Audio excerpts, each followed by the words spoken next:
यदि यदि तुम इस व्रत को करोगी तो तुम्हें सभी कष्ट का टल जाएगा। इस प्रकार द्रौपदी ने यह व्रत किया और पांडव सभी क्षेत्रों में विजयी हुए। इस प्रकार सौभाग्य पुत्र द्रौपदी ने धन ध्यान की इच्छुक स्त्रियों को यह व्रत विधि पूर्वक करना चाहिए। इस व्रत से भगवान शंकर की आरती की जाती है।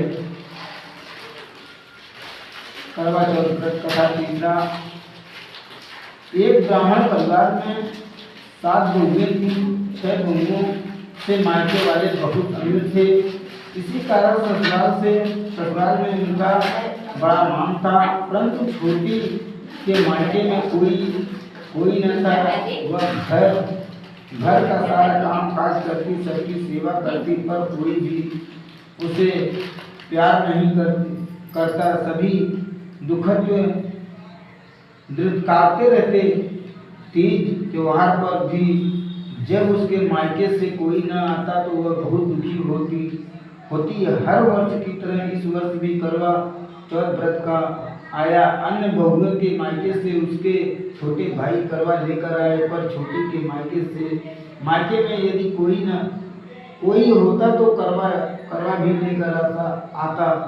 सास भी छोटी को ही खरी खोटी सुना रही थी।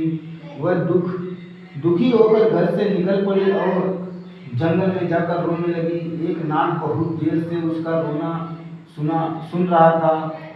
अंत में वह अपने बिल से निकला और तथा छोटी बहू से पूछने लगा, बेटी क्या बात है, तुम रो क्यों रही हो? छोटी बहू, आज करवा चौथ है, मेरा कोई भाई नहीं है। यदि मेरा कोई भाई होता तो आज जरूर करवा लेकर आता। नाग की छोटी बहू पर दया आई। नाग से कहा, बेटी तुम घर चलो, मैं अभी करवा लेकर आता हूँ। थोड़ी देर बाद नाग ससुराल पहुंचा।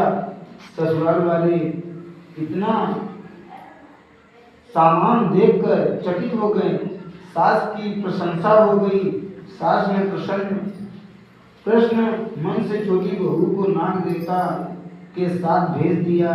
नाग देवता ने छोटी बहू को अपना सारा महल दिखाया और कहा, जितने दिन चाहो आराम से रहो, मन चाहा खाओ, मन चाहा पहनो, पर एक बात याद रखना, सामने रखी नाग कभी मत खोलना। छोटी बहू सारा समय महल में आराम से काटती, पर नाग के बारे में